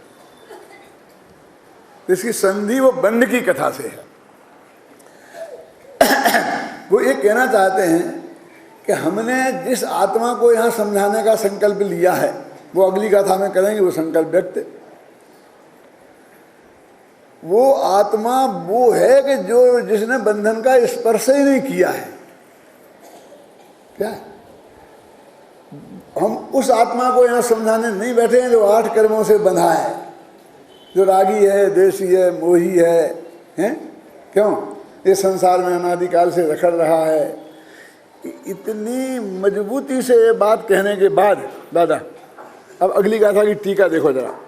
भाई मैं अब क्रम से भी पढ़ूंगा, घबराना नहीं आप, मैं तो इसे लिखी भी है, मुझे पूरी याद है, और फिर भी मैं पढ़ के आता हूँ। तो इसमें लिखा है ये अमृतचंदाचार्य वो कैसा बंधा है, कैसी दुर्दशा हो रही है इसकी, उसका भी ऐसी मजबूती से चित्रण करते हैं कि ये क्या हो गया इनको। जब पढ़ता हूँ मैं, पहले टीका पढ़ता हूँ, बाद में गाथा पढ़ूंगा, घबराना नहीं। कहाँ 14 पेज पे है ना, 3 लाइनें छोड़ दो टीका की, अभी फिर बाद में पढ़ेंगे। संसार रूपी चक्र के मध्य में स्थित द्रव्य क्षेत्र काल भव और भाव रूप अनंत पंच परावर्तन से भ्रमण को प्राप्त अपने एक छत्र राज्य से समस्त विश्व को वशीभूत करने वाला महामोह रूपी भूत जिसे बैल की भांति जोतता है। ये क्या है? इस भगवान आत्मा को अनादिकाल से कि मोह नामक भूत ही, जैसे किसान बैलों को उसमें लगा देता है, गाँव खूब बोझा भात डाल करके वो नहीं मारता, डंडा मार मार के नगरता है, ऐसे इस आत्मा को जोत रहा है। अब ये वो पर्यायगत जो सत्य है शांति, और उसको इसी गाथा की टीका में कितनी मजबूती से प्रस्तुत कर रहे हैं, देखा ना। और भार वहन कराता है, अत्यंत वेगवान तृष्णा रूपी रोग के दाह से संतप्त एवं आकुलित होकर जिस प्रकार मृग जल के वशीभूत होकर जंगल में भटकता है, उसी प्रकार पंचेंद्रियों के विषयों से घिरा हुआ है, या पंचेंद्रियों के विषयों को घेर रखा है जिसने, ऐसा यह जीव लोक इस विषय में परस्पर आचार्यत्व भी करता है, एक दूसरे को समझाता है, सिखाता है, प्रेरणा देता है। यही कारण है कि काम भोग बंध कथा सबको सुलभ है। मेरे कहने का मतलब है कि बंधाई नहीं है गाथा में पहले, इसलिए स्वसमय और परसमय की बात ही बेकार है। ऐसा गाथा में और टीका में कहने वाले आचार्य अगले ही समय उस जो अनादिकाल से बंधन है व्यवहार से ही सही, उस बंधन को कितनी दृढ़ता से स्थापित करते हैं। ये बात कहकर मैं ये कहना चाहता हूं कि जब हम कोई प्रकरण चलता है तो उस प्रकरण में जो बात आ रही है वो उसी मजबूती से आती है, आनी चाहिए, और उसी मजबूती से स्वीकार करना चाहिए। लेकिन जो अपर पक्ष है, अपर अपेक्षा है, वो उसके निषेध करने वाली नहीं है। और न्यायों की परिभाषा में प्रमेय कमल मार्तंड में जो परिभाषा दी है, प्रमेय कमल मार्तंड का नाम सुना? तत्वा सूत्र की जो टीकाएं हैं ना, सर्वार सिद्धि, राजवार्तिक, श्लोक वार्तिक, ऐसी परीक्षा मुख सूत्र की टीकाएं हैं। प्रमेय रत्नमाला, प्रमेय कमल मार्तंड, तो वो मार्तंड, प्रमेय कमल मार्तंड प्योर संस्कृत में 700 पेज का है। मैं न्यायतीर्थ के कोर्स में था तो उसके 2 पेपर होते थे, एक किताब के 2 पेपर, और एक दूसरा अर्थशास्त्री थी उसका 1 पेपर, और एक पेपर जनरल, 4-4 घंटा के पेपर। तो उसमें लिखा अनिराकृत प्रतिपक्षा। न्याय की परिभाषा ही ये है कि जो प्रतिपक्ष का निराकरण नहीं करे। अब मुझे निराकरण करे ऐसा नहीं है। क्यों संजीव है तो पढ़ाते हो ना तुम तो क्लास में सबको, और ये हमारे यहाँ नए चक्र पढ़ने वाले लड़के हैं ना, ये मेरे ख्याल पहले दूसरे दिन ही पढ़ लेते हैं इसको। दूसरे ही पेज पे लिखी है अनिराकृत प्रतिपक्षा।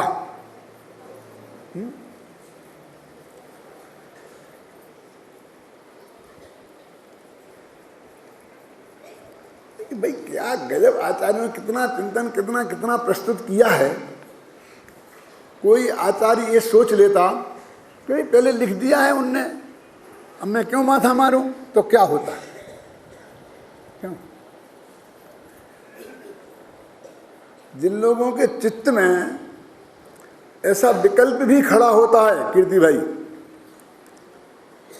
कि ये टीका लिखी गई है, बेकार है, इसकी जरूरत नहीं थी, बेकार है, पढ़ी है तूने, क्यों बिना पढ़े बेकार घोषित कर दी। समंतभद्र ने एक प्रश्न खड़ा किया है सर्वज्ञ भाववादियों से कि तुम कहते हो इस जगत में सर्वज्ञ नहीं है, क्योंकि हमने आज तक हमें दिखाई नहीं दिया। तो उन्होंने पूछा बेटा तुमने कहाँ कहाँ देखा? तो यही नहीं है कि कहीं नहीं है, कि इस काल में नहीं है कि सदा नहीं है, 3 कालों में नहीं है। क्यों? उत्तम दीदी है ना ये तर्क। उन्होंने कहा कि नहीं नहीं ना, 3 काल में नहीं है और 3 लोक में कहीं नहीं है, तो फिर तू ही तो सर्वज्ञ है। तूने 3 लोक और 3 काल जान लिए, वो सर्वज्ञ कहते कैसे हैं? और उन्होंने कहा नहीं नहीं मैंने नहीं देखे सब जगह। तो कहते बिना देखे निषेध करने वाले की जगत में क्या इज्जत है, क्या कीमत है। मैंने तो नहीं देखा इसको मारते हुए, लेकिन इसलिए हत्या इसने नहीं की है। मैं आपसे कहता हूं जज साहब, तूने देखा कि नहीं? मैंने देखा तो नहीं है साहब, मैं तो उधर बंबई था जब जिसकी हत्या हुई। लेकिन मैं कहता हूं ना, तुम समझते क्यों नहीं हो? हु आई एम, मैं कौन हूं जानते नहीं तुम? अरे तूने देखी नहीं है और तू कहता है निरर्थक है, तो देख के निरर्थक कह तो हम मान लें। एक पेज पढ़ा नहीं है, निरर्थक है। क्यों? जरूरत नहीं थी। अब जरूरत तेरे को नहीं थी तो तेरे को कौन बाध्य कर रहा है कि तुम पढ़े? हैं? क्या नाम तुम्हारा? क्या नाम? भूल जाता हूं नाम। महिपाल जी? हाँ महिपाल जी। हमारे यहाँ हमने रिकॉर्ड रखा, मैं अब रिकॉर्ड से ही बात करता हूँ बस, खत्म, कि पिछले 3 सालों में, एक साल में समय सार की बिक्री 100 से ज़्यादा कभी नहीं हुई। पिछले एक साल में 10,000 हुई। अब नहीं होती तो 100 और बिक जाती है बस। ख्याल में है ना? 100 इस साल भी बिक गए, क्या फर्क पड़ी जाए उसमें? तो पुराना हट जा, पुराना हट जाएगा, पुरानी पूजा हट जाएगी तो तुमने नई पूजा क्यों लिखी है? और खराब थी। अरे कुछ नहीं हटेगा। घर में 600 जोड़ी चप्पल, 600 जोड़ी जूते, इतने कपड़े, इतने नए नए मकान, ये किसी को चिंता नहीं है। घर घर में है शायद, हर घर में शायद। जवाहरलाल जी समझ लेना कि अनंत संसार बाकी है तो ऐसा विकल्प आता है।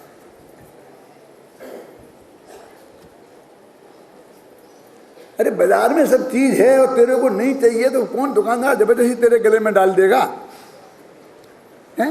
लेकिन उसकी जरूरत नहीं है। क्यों? या अमेरिका के नए नए स्टोर खुल रहे हैं, आकर के उनकी जरूरत नहीं है तो तू मत जाना उसे। क्या होती है जरूरत, क्या नहीं होती है जरूरत? मैं आपसे हाथ जोड़ता हूं, आपसे मुझे किसी के सहयोग की जरूरत नहीं है। मैं ये कह रहा हूं आपसे कि हिंदुस्तान में अमेरिका के स्टोरों की जरूरत है? बिल्कुल नहीं है ना। लेकिन तुम्हें ग्लोबल समझते क्या बोलते? मैं जानता नहीं ज़्यादा उसका बड़ा अर्थ है। यदि विश्व में एक करना है, मार्केट एक करना है, क्यों? खुलावट करनी है तो आप किसी को रोक नहीं सकते। अब नहीं तो तुम्हारा माल दूसरी जगह जाने से रोका जाएगा। अब खोल रहा है, अपना स्टोर खोल रहा है, तुम मत खरीदो। क्यों? तो उनका इस अधिकार को कौन छीन सकता है? एक आदमी एक दुकान यहाँ खोल के बैठे, उससे कौन छीन सकता है? तो एक आदमी को कोई चीज लिखनी है अपने आत्म कल्याण के लिए, समझ लीजिए, अपने उपयोग की विशुद्धि के लिए। और बहुत जीव ऐसे हैं कि जिनका इससे कल्याण हो सकता है, तो उस अधिकार को आप कैसे चैलेंज कर सकते हो?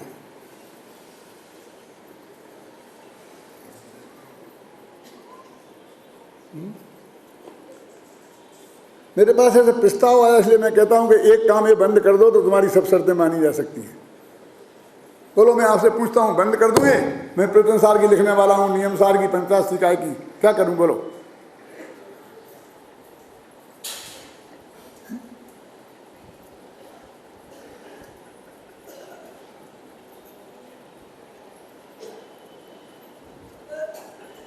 इसने देखी नहीं है, वो एक सो कहता है। बताओ ना, हम हाथ जोड़ के प्रार्थना करते हैं सबसे कि कहीं से इसमें गलती शोध के लाओ, गारंटी से हम उसका करेक्शन करेंगे। ख्याल में है ना? हम आपको विश्वास दिलाते हैं, और जितने हमारे पास ऐसे पत्र वगैरह आते हैं, उसी दिन हम आकर के अपने कंप्यूटर में जो हमारा है ना इसकी कॉपी बुलाकर उसी वक्त हम 5 मिनट की देर नहीं करते, क्योंकि बाद में इन्हें किया कि नहीं किया, उसमें कंप्यूटर में वो करवा देते हैं करेक्शन। तो दोबारा छपेगी तो अपने आप करेक्ट हो गया जाएगी।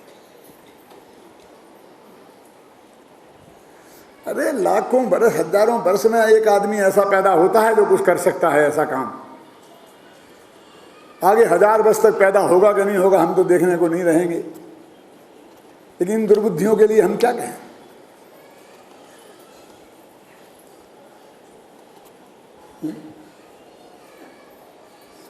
बात कितनी मार्मिक है कि एक क्षण पहले कह रहा है कि बंधा ही नहीं है तो परसमय काय का, स्वसमय काय का। लेकिन महाराज जी स्वसमय परसमय हमने थोड़ी बताए थे, तुम्हें तो दूसरी गाथा में बताए थे, और तीसरी गाथा में धुनाई कर दी कि ये नहीं है, और चौथी गाथा में फिर उसकी वो कर दी। तो ये क्या स्टाइल है जैन दर्शन के प्रतिपादन की, नयों की पद्धति क्या है? यदि वो समझ में नहीं आया तो कैसे काम चलेगा?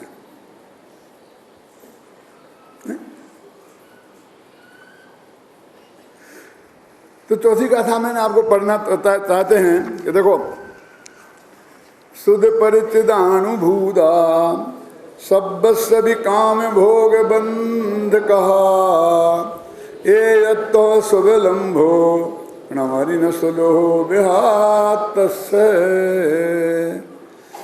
कि सारा जगत काम भोग और बंध की कथा से, कथा को सारे जगत ने सुनी है, उससे वो परिचित है और उसने उसका अनुभव भी किया है।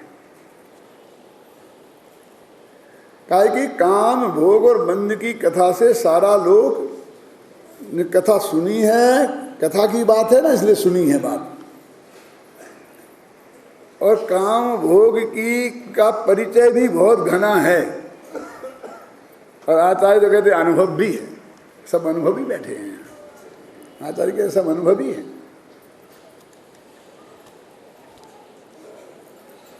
बहुत पुरानी बात है, कैलासन जी सन 54 की होगी, 54 समझते हैं,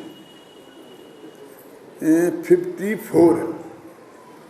तो मैं भीलवाड़ा गया था पर्यूषण में, बड़े दादा वहाँ काम करते थे, और मैं पारोली में था, और वहाँ से मैं पर्यूषण में भीलवाड़ा गया था। तो मैं वो छेड़ा की वो पंक्तियाँ प्रवचन में बोल रहा था कि धन समाज गज राजवाज तो काज न आवे, ज्ञान आपको रूप भयो फिर अचल रहावे। क्या कि धन समाज रुपया पैसा ये कुछ काम नहीं आएगा, यदि ये ज्ञान ने तेरे को हुआ तो वो अचल है, और वो तेरा रूप ज्ञान रूप है ना, त्रिकाली तो भगवान आत्मा में तेरा अपनापन हुआ तो वो तू अचलता को प्राप्त करेगा, अचल पर्याय को प्राप्त करेगा, सिद्ध दशा को। तो वहाँ एक गोरी लाल जी अजमेरा थे, बैठे हैं, इन्हें जानते हैं, अब तो स्वर्गवास हो गया उनका। वो मेरे पिताजी की उम्र से भी बड़ी उम्र के रहे होंगे। तो एकदम बोले बंद करो, ये बंद करो। क्यों? बस सेठों की निंदा और पंडितों की प्रशंसा। बड़ी सभा में बोल रहा हूँ मैं, वहाँ पर अभी लोग जिंदा होंगे, मैं जानता हूँ कि ये भी बन रहा है, ये भी बन रहा है, सब समझ रहा हूँ मैं, हैं? इसके बाद बोल रहा हूँ बंद करो। क्यों, क्या हो गया? सेठों की निंदा और पंडितों की प्रशंसा। अरे भाई, कहाँ सेठों की निंदा, कहाँ पंडितों की प्रशंसा? ये तो छेड़ाला की पंक्ति है, और मैं तो उसका अर्थ बता रहा हूँ। ये तो ज्ञान की प्रशंसा और धन की निंदा है, धन वालों की निंदा नहीं है। क्यों है? और ज्ञान वालों की प्रशंसा भी नहीं है, होए तो कोई दिक्कत भी नहीं है। लेकिन ये तो धन समाज गज राजवाज ऐसा लिखा ना, धनवान का लिखा, और ज्ञान आपका रूप है ऐसा लिखा ना, ये नहीं है। और मैंने कहा अब क्यों भ्रम पाल के बैठे हो कि तुम धनवान हो और हम ज्ञानवान हैं? ऐसा नहीं हो सकता कि हम भी कभी धनवान हो जाएं और तुम भी कभी ज्ञानवान हो जाओ। हमारा तुम्हारा कहाँ झगड़ा है? क्यों? कोई सेठ पंडित नहीं हो सकता, उसको मूर्ख रहना जरूरी है। कोई पंडित सेठ नहीं हो सकता, उसका दरिद्र रहना जरूरी है। तो एकदम उनको गुस्सा तो आ ही रहा था।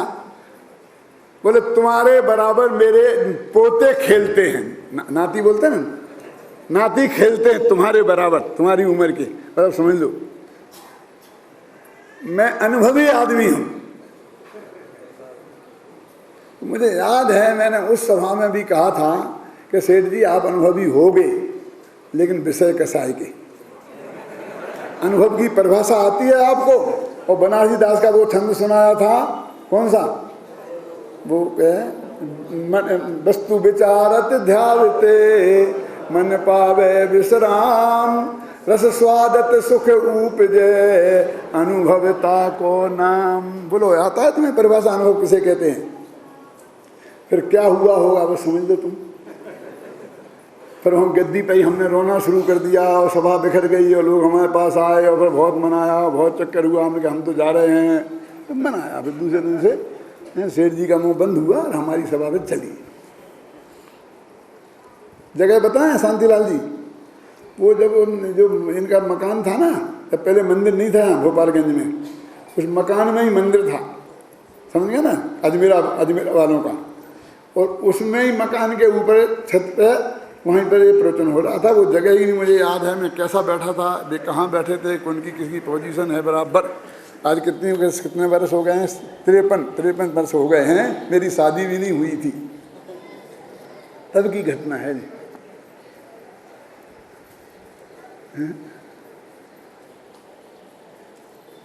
इन धर्मपतियों से लड़ाई तो हमारी तब से है, तब से लड़ते आ रहे हैं सारी जिंदगी।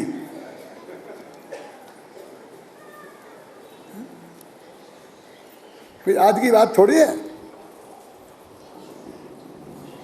जब हमारे पास कुछ नहीं था तब भी हमने किसी की परवाह नहीं की, तो आज हमारे पास सब कुछ है। पूज्य गुरुदेव श्री का दिया हुआ तत्व ज्ञान है, खाने को 2 रोटियां हैं, बैठने की जगह है, हम किसकी परवाह करें?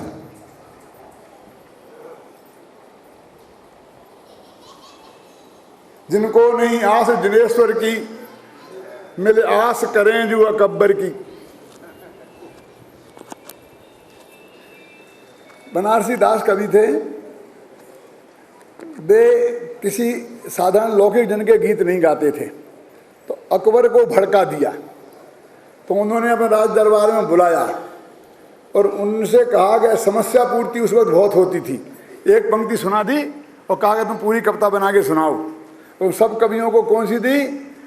मिली आस करें जो अकबर की, कि सब लोग मिल करके अकबर की आशा रखें। अब ये पंक्ति उसमें लाना जरूरी है, नहीं लाए तो वो समस्या पूर्ति नहीं कहलाती है। अब ये लिखेंगे तो क्या होगा? अकबर की प्रशंसा हो गई।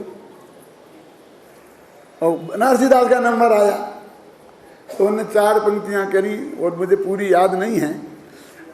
बोलो हाँ, बोलो जोर से बोलो, जोर से बोलो जरा भैया, अरे बोलो। हाँ ऐसा है, हाँ हाँ अब तो उन्होंने बोला था, हाँ, ये बोला था, जिया बहुतक भेष धरे जग में, छवि भावही आज दिगंबर की, चिंतामणि जब प्रगटो घट में, तब कौन जरूरत अडंबर की, जिन तारण तरण ही सेव लियो, परवाह करे को जब्बर की, जिन्हें आस नहीं परमेश्वर की, मिल आस करो वे अकबर की।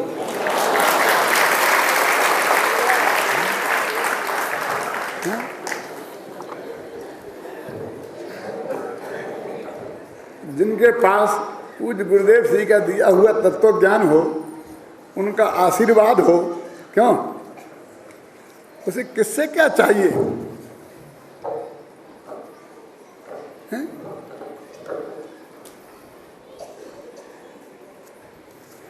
तो काम भोग और बंध की कथा से ये सारा लोक परिचित है। तो ये काम भोग शब्द है ना, इसका आचार्य जयसेन ने ऐसा अर्थ किया है कि स्पर्शन इंद्रिय और रसना इंद्रिय को कहते हैं काम, और घ्राण इंद्रिय और चक्षु इंद्रिय और कर्ण इंद्रिय को कहते हैं भोग। ऐसा भेद क्यों डाला?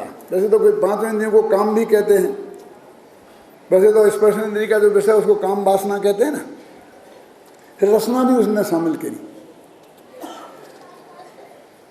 देखो, जिसके सुख को त्यागा जाता है, त्यागा जा सकता है, जैसे मैं ब्रह्मचर्य व्रत लेता हूँ, मैं ये नहीं खाऊंगा, आज मेरा उपवास है, लेकिन मैं आज सुगंध नहीं सूंघूंगा, ऐसा कर सकते हैं आप? तो जैसी भी गंध चारों तरफ के वातावरण में आएगी वो तो आपकी नाक में जाएगी और उसे आपको भोगना ही पड़ेगा। कोई आंख खोलो तो हम ये देखेंगे, ये नहीं देखेंगे, चलेगा? जो सामने होगा वो दिखाई जाएगा, तुम नहीं चाहते हो उसको, क्यों? और कान खुले हैं तो जो भी आएगा, सिनेमा का गाना बज रहा होगा वहाँ तो वो भी आ जाएगा कान में। यानी जिनके का त्याग, जिनका उपवास नहीं किया जा सकता, कि आज मैं खाऊंगा नहीं, कि आज मैं ये बिस्मिल्लाह का वैसे सेवन नहीं करूंगा, ख्याल में आई ना। इसलिए उनने ऐसे भेद किए कि जिनका ऐसा किया जा सकता है त्याग, वो है काम, माने जिनकी कामना हो, जिसकी कामना हो वो काम, और जो निरंतर भोग में आ रहे हैं वो भोग। अब वो कहते हैं काम भोग बंध कहा, इसमें ऐसा लिखा भी अपन ने पढ़ा था ना कि ये तीनों की चर्चा सारे जगत में होती है। और लिखा कि बेटा बाप को, बाप बेटे को समझाता है, लिखा ना परस्पर आचार्य तो करते, गुरुदेव इसका अर्थ करते थे, परस्पर आचार्य तो करते हैं कि बाप बेटे को समझाता है कि बेटा धंधा ऐसे किया जाता है, ग्राहक को ऐसे पटाया जाता है, 10-20 कप चाय दिन में पिलाना पड़े तो पिलाना पड़े, 2 बीड़ी के बंडल उठ जाए तो उठ जाएं, कि सिगरेट अपन पीते ही नहीं। अरे तू समझता नहीं है, बाप बेटे को समझाता है काहे को, कमाने की कला और भोगने की कला। अरे इसको जरा पीस के घोंट के कैसी कैसी घुटाई करो, तुम्हारी काय ठंडाई की तो मजा आ जाता है। क्यों कैसे खाया जाता है इसको तुम जानते नहीं, इसमें ये चीज़ मिलाओ, इसमें ये मिलाओ, फिर इसमें ये मिलाओ, ये मिलाओ, हैं? ये माता बहनें प्रयोग करती रहती हैं ना, एक दूसरे को सिखाती रहती हैं, सास बहू को, बहू। और अब तो ज़माना बदल गया। गुरुदेव ने उस ज़माने का अनुभव कर लिया था कि उन्होंने कहा बेटा बाप को सिखाता है, फिर बाप बेटे को सिखाता है, तो हम समझ में आ रहा था, लेकिन बेटा बाप को कहाँ सिखाता है। अब आजकल हम देख रहे, पापा आप समझते नहीं हो, ज़माना बदल गया, इंटरनेट का आ गया। अब हम तो भैया कंप्यूटर तो इंटरनेट तो क्या, हम तो टीवी नहीं चलाना जानते। टीवी चलानी होती है, समाचार सुनना होता है तो बुलाते हैं बच्चों को, बेटा ज़्यादा के आज तक लगा देना ज़रा। अब वो हमारी 4 वर्ष की बच्ची पोती है, चलो दादा मैं लगा देती हूँ, 1 मिनट में लगा देती है, हम समाचार सुन लेते। अब क्या करें, ये हमें समझाते हैं। वो जाकर अपने पापा से कहती है दादाजी को अंग्रेजी नहीं आती है।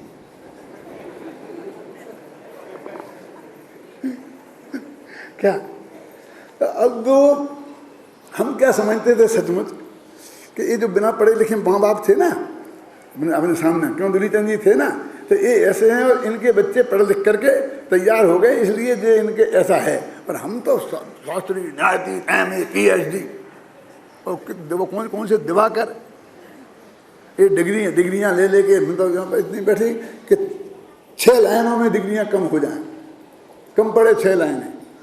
तो हम थोड़ी आउट ऑफ डेट हो सकते हैं इन बच्चों के सामने। तो हमने देखा कि हमारे 4 वर्ष की पोती के सामने आउट ऑफ डेट हो गए। वो इंटरनेट खोल लेती है, हमने आज तक अपनी ईमेल नहीं निकाल पाई, समझे ना। तो हम दूसरों को इससे ही निकालते हैं हमारी ईमेल। ये प्रकाश ने बना दी थी 5-7 साल पहले, और हमारे ऑफिस वाले निकालते हैं और सारे विश्व को पता है कि वह कैसे, उसका क्या बोलते वो पासवर्ड। लोग कहते हैं कि यदि तो ऐसा होता है, प्राइवेट रखा जाता है, बदल दो। क्यों, हमको ऐसी बात कोई देनी नहीं है, लेनी ही नहीं है। सारी दुनिया देखे ना, खोल लेना, देखें जहाँ जिसको तो देखना है। क्या है, हमारा प्राइवेट नाम का कुछ है ही नहीं है। प्राइवेट नाम की कोई चीज़ जिंदगी में रखी नहीं, तुम सोच भी नहीं सकते हो जिस लेवल पर। मेरे 54 साल पहले मेरी सगाई हुई थी, फिर शादी हुई थी। तो सगाई और शादी के बीच में मैंने अपनी पत्नी को पत्र लिखा था, तो पोस्ट कार्ड पर लिखा था। सच कह रहा हूँ, सारा घर पढ़ने का उसमें है क्या। बस एक ही लिखा, उसके बाद आज तक लिखा नहीं है। अपने पास प्राइवेट नाम की कोई चीज नहीं है। बस गुरुदेव जैसा सिद्धांत है, भैया गुप्त है। मैं तुमसे कह रहा हूं कि गुप्त है, बड़ी सभा में कह रहा है कि गुप्त है। तो ये काम भोग बंधन की कथा, तो कहते हैं परस्पर आचार्यत्व करते हैं, एक दूसरे को सिखाते हैं। बाप बेटे को सिखाता है, बेटा बाप को सिखाता है, सास बहू को सिखाती है, बहू सास को सिखाती है। यानी बहुत शिक्षक हैं। इन शिक्षकों की इस जगत में कमी नहीं है, ये कह रहे हैं। माने इनको, लेकिन ये जो त्रिकाली तो भगवान आत्मा की बात है, इस कथा को करने वाले अत्यंत बिरले हैं। सागर धर्मामृत में लिखा है, क्या लिखा बोलो उत्तम चंद जी? सागर धर्मामृत में खद्योतबत सुदेष्टारा हाद्वैतंते क्वचित क्वचित। क्या अर्थ है इसका? खद्योत जानते हैं? जुगनू, वो चमकती है ना, आगिया आगिया क्या बोलते हैं, तो वो कहते खद्योतबत सुदेष्टारा, शुद्ध तत्व का उपदेश देने वाले जुगनुओं के समान कहीं कहीं चमकते हैं। हाँ, कली काला, हाँ, रत सुदिष्टारा लिखा, ये लिखा 1000 वर्ष पहले लिखा। किसने लिखा मालूम बसंत भाई? आचार्य अमरचंद के गुरु ने। आचार्य अमरचंद को पढ़ाया था उनने। किसने? पंडित आसाधन ने। उनके उसमें लिखा है कि आचार्य अमरचंद आदि प्रभृतिया मुनिया, मुनि लोग जिनके पास पढ़ते हैं, ऐसे पंडित आसाधर जी, उन्होंने सागर धर्मामृत में वो लिया है। हमने उसको 12 वर्ष की उम्र में पढ़ा था, कोर्स में था हमारे। खद्योतबत सुदेष्टारा हाद्वैतंते क्वचित क्वचित, जुगनुओं के समान कहीं कहीं चमकते हैं। और वो भी गुरुदेव के प्रताप से है ना, ये चमकते हैं। ये तत्व ज्ञान की जो धारा है, ये तो आज का युग तो बहुत बढ़िया युग है, ख्याल में है ना। ये जो हमारे जो भी जो विद्यार्थी तैयार हुए हैं ना, ये तो सब, एक दफ़े हमारा झगड़ा हुआ था यहाँ पर, किससे? कॉलेज वालों से। मालूम आपको? जब वो पाटनी जी थे, कौन अपने नेमीचंद जी पाटनी भी थे और एक पाटनी कपूरचंद जी पाटनी थे। तो वे उस महाविद्यालय के अध्यक्ष थे, मंत्री थे, और ये नेमीचंद जी यहाँ के थे। तो यहाँ अपने यहाँ कहते थे, वो ये कहते थे कि आप ये कहते हो हमारे विद्यालय के विद्यार्थी, जबकि ये तो हमारे यहाँ पढ़ते हैं। तो हमने उन्हें बहुत समझाया, नहीं माने, हमारी यूनिवर्सिटी की परीक्षा तो हमारे यहाँ से देते हैं, आपके यहाँ से तो नहीं देते हैं। मैंने कहा देखो, तुम अपने यहाँ जाओ, मीटिंग करो और सबको समझाओ कि तुम्हारे विद्यार्थी हैं, इतने इतने टॉप हुए हैं, और उससे जो भी करो, लेकिन हम अपने यहाँ ये समझाएंगे कि हमारे विद्यार्थी हैं, ये टॉप हुए हैं, नहीं तो हम तुमको इनको खर्चा लाके कहाँ से देंगे? हमें समाज पैसा काहे पे देगा? तुम्हारे विद्यार्थियों के लिए हमें समाज पैसा देने वाला है? ये नहीं होगा। आप ऐसा ही समझौता करो कि तुम अपने यहाँ अपने कहो, हम अपने यहाँ अपने कहते हैं। फिर वे नहीं माने, तो मैंने कहा ऐसा करो। वो अग्निभूत वायुभूत की कहानी सुनी कि नहीं सुनी? वो लड़की थी, जब व्रत के, जब मुनि महाराज ने उसके माथे पर हाथ रख के कहा था, हे वायुभूत, मैंने जो तुझे पढ़ाया है तुम बोल। तो मैंने कहा कि इनके माथे पे हाथ रख करके बोलो, ये हमने जो पढ़ाया, तुम ये मत बोलो कि तुम किसके शिष्य हो। हमने जो पढ़ाया है वो बोलो, और तुम भी कहो और हम भी कहें। तुम्हारा बोल दें तो तुम्हारे, हमारा बोल दें तो हमारे। अरे सारा विश्व जानता है कि ये हमारे विद्यार्थी हैं, क्योंकि इनके पास हमारा एक एक अक्षर हमारा पढ़ाया हुआ है, हमारी किताबों से पढ़ा हुआ है। 5 साल तक इनको घोंट घोंट के पिलाया है, उनको रीति नीति समझाई है, समाज में कैसे जिंदा रहना, कैसे धर्म प्रचार करना, कैसे आत्मा का कल्याण करना, ये उनको ट्रेंड है। साहित्य उपलब्ध है, पढ़ाने वाले उपलब्ध हैं, सारे जगत समाज के सामने पहुंचने वाला है वो तत्व ज्ञान। दुनिया की कौन ताकत रोक सकती है? यदि इन्हें तुम्हें अपना बनाना है ना, तो पहले तुम्हें 5 बरस खुद इन्हें पढ़ाना पड़ेगा। तो 5 बरस में काम नहीं चलेगा, 10 बरस करना पड़ेगा। 5 मिनट में हमारा पढ़ाया भुलाना पड़ेगा। क्या बिपिन, क्यों, क्या समझ में आया? और जब वो भूलने को तैयार होंगे तो अरे हाथ उठा देने से थोड़ी तुम्हारे हो जाएंगे।